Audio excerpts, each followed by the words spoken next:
Hello दोस्तों, नमस्कार। KPS education centre में आप सबका स्वागत है।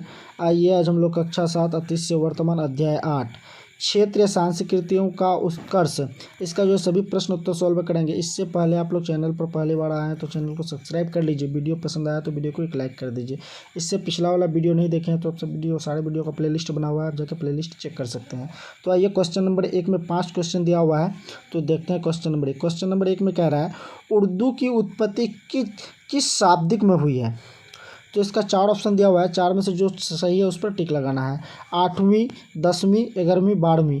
तो इसका है 11वीं शताब्दी में उर्दू की उत्पत्ति हुई, तो 11वीं शताब्दी पर टिक लगाना है। 2 नंबर में कह रहा है उर्दू का शाब्दिक अर्थ क्या है। तो इसका उर्दू का शाब्दिक अर्थ है ऑप्शन नंबर क शिवहर। 3 में कह रहा है ईरानी सिंधु को क्या कहते हैं।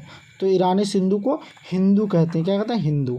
ठीक है। अब आइए क्वेश्चन नंबर 4। क्वेश्चन नंबर 4 में कह रहा है अकबर के नौरत्न में इनमें से कौन थे। तो इसमें भी 4 ऑप्शन दिया हुआ है, 4 में से जो है उस पर टिक लगाना। तो इसका भी क नंबर है तानसेन। 5 नंबर में कह रहा है तुलसीदास ने किस ग्रंथ की रचना की। तो तुलसीदास ने रामचरितमानस की रचना की है। अब आइए नेक्स्ट क्वेश्चन। क्वेश्चन नंबर 2 में कह रहा है निम्नलिखित प्रश्नों के उत्तर दे। तो इसमें भी 5 क्वेश्चन दिया हुआ है। तो ये देखते हैं क्वेश्चन नंबर ये। क्वेश्चन नंबर ये में कह रहा है उर्दू का विकास कैसे हुआ।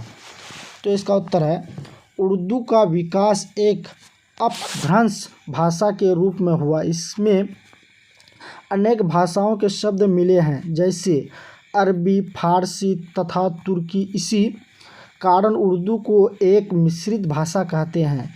इसकी लिपि फारसी है, लेकिन व्याकरण हिंदी अंग्रेजी जैसा ही है। अब आइए question number B. Question number B में कह रहा है लौकिक साहित्य के बारे में 5 पंक्तियों में बताइए। तो इसको हम लोग 5 पंक्तियों में बताना है। तो देखिए इसका है लौकिक साहित्य में ढोला मारू नामक काव्य लिखा गया। इसमें ढोला नामक राजकुमार और मारवानी नामक राजकुमारी की प्रेम लीला का वर्णन है। इस काव्य में महिलाओं के कोमल भावों का मार्मिक वर्णन किया गया है। इसी काल में लौकिक साहित्य के रचनाकारों में अमीर खुसरू भी हैं। अमीर खुसरू ने पहेलियों से हिंदी के भंडार को भरा। अब आइए question number C. Question number C में कह रहा है रहीम कौन थे, उनके द्वारा रचित किसी एक दोहा को लिखिए। तो देखिए इसका दोहा हम लिख के रखे हैं। रहीम का पूरा नाम अब्दुल रहीम खान खाना था। ये अकबर के दरबार के नौरत्नों में एक थे। इनकी अधिक पहचान कृष्ण भक्त कवि के रूप में है। इन्होंने हिंदी में अनेक कविताओं की रचना की। इनकी एक प्रसिद्ध रचना का अंश निम्नलिखित है। दोहा है ये, रहीमन बिब्दा तू भली, जो थोड़े दिन होई हित, अनहित या जगत में जान पड़े सब कोई। ठीक है। तो अब आइए question number D. Question number D में कह रहा है हमजा नामा क्या है। तो इसका उत्तर है हमजा नामा मुगल काल का बना चित्रों का एक एल्बम है। मुगलों ने चित्रकला की किस शैली की नींव डाली, वह मुगल चित्रकला के नाम से प्रसिद्ध हुई।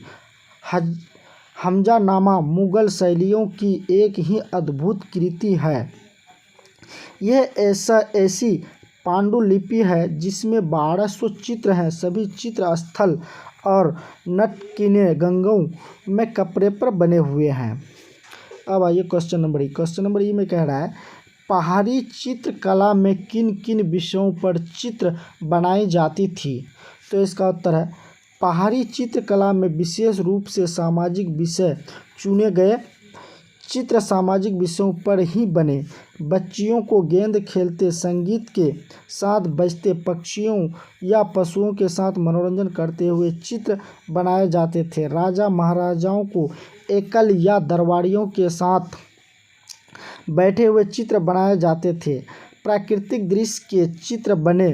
पत्तों और फलों से लदे वृक्ष का चित्र सराहनीय है। पहाड़ी चित्रकला में इन्हीं विषयों पर चित्र बनाए जाते थे। अब आइए question number F. Question number 1 में कह रहा है एफ में कह रहा है गज़ल और कव्वाली में अंतर बताए।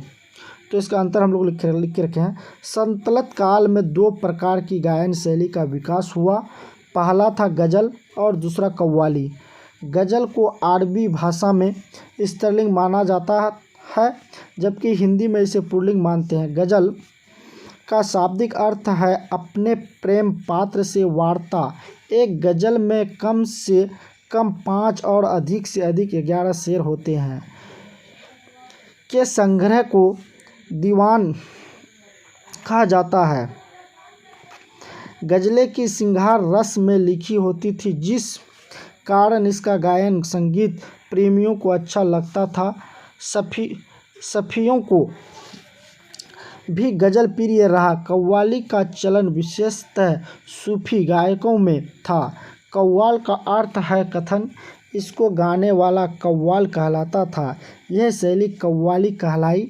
कव्वाली गाते हुए गायक भक्तमय हो जाता था। उसके समक्ष लगता था कि अल्लाह सामने आ गया हो।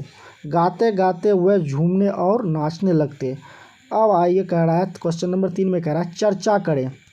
तो इसका चर्चा करना है। कह रहा है 1 नंबर में क्षेत्रीय भाषा एवं साहित्य के विकास का क्या महत्व है। तो इसका आंसर है 16वीं शताब्दी के क्षेत्रीय भाषाओं में लेखन कार्य होने लगा था। 17वीं शताब्दी के आते आते इसमें काफ़ी परिपक्वता आ गई। संगीत में काव्य भी रचे गए। बंगला, उड़िया, हिंदी, राजस्थानी तथा गुजराती भाषाओं के काव्य में राधा कृष्ण एवं गोपियों की लीला था। भागवत की कहानी को भरपूर उपयोग हुआ। इसी काल में मलिक मोहम्मद जयासी ने हिंदी में प्रवचन लिखा। इसका बंगला में भी अनुवाद हुआ। अब्दुल रहीम खान खाना ने कृष्ण को सामने रख अनेक काव्य रचनाएं की। तुलसीदास ने रामचरितमानस की रचना अवधी में की, जिसमें भोजपुरी शब्द का खूब उपयोग हुआ। सूरदास ने ब्रज भाषा में कृष्ण के बाल रूप का वर्णन किया। यह इनका महत्वपूर्ण योगदान था। दक्षिण भारत में मलयालम भाषा की साहित्यिक परंपरा का प्रारंभ मध्यकाल में ही हुआ। महाराष्ट्र में एकनाथ और तुकाराम ने मराठी भाषा में काफ़ी कुछ लिखा। बिहार अनेक भाषाओं का क्षेत्र है। यहाँ की कुछ भाषाएं पूरे देश में बोली समझी जाती है। बिहार के चंद्रेश्वर काल के नामी टीकाकार थे। इन्होंने सूफी संतों से प्रभावित होकर धर्म की व्याख्या की। खासकर बिहार हिंदी भाषा क्षेत्र में यहाँ हिंदी की उत्पत्ति संस्कृति के अपभ्रंश के रूप में हुई। अन्य भाषाओं में जिन्हें शुद्ध क्षेत्रीय कहा जा सकता है वह है भोजपुरी, माघी, मिथिला और उर्दू आदि। मिथिली भाषा को कवि कोकिल विद्यापति ने अपने बहुत ऊंचाई पर पहुंचा दिया। मंडन मिश्र तथा भारती मिथिला की ही देन थे। भोजपुरी का क्षेत्र बहुत विस्तृत है। अब आइए क्वेश्चन नंबर 2। क्वेश्चन नंबर 2 में कह रहा है आपके घर में जो भाषा बोली जाती है उसका प्रयोग लिखने में कब से शुरू हुआ। तो इसका उत्तर है मैं अपने घर में भोजपुरी भाषा बोलता है। लेखन में इसका आरंभ कबीर के समय से हुआ। स्वतंत्र संग्राम के समय अनेक महाकाव्य भोजपुरी में रचे गए। बटोहिया, फिरंगियाँ और कुंवर सिंह महाकाव्य अधिक प्रशासित रहे। महेंद्र मिश्र तथा भिखारी ठाकुर भोजपुरी के महान गीतकार रह चुके हैं। आज तो भोजपुरी भाषा का काफ़ी विकास हो चुका है। तो आई होप आप लोगों को अच्छी तरह से समझ में आया होगा। चैनल पर पहली बार आए हैं तो चैनल को सब्सक्राइब कर लीजिए। वीडियो पसंद आया तो वीडियो को एक लाइक कर दीजिए।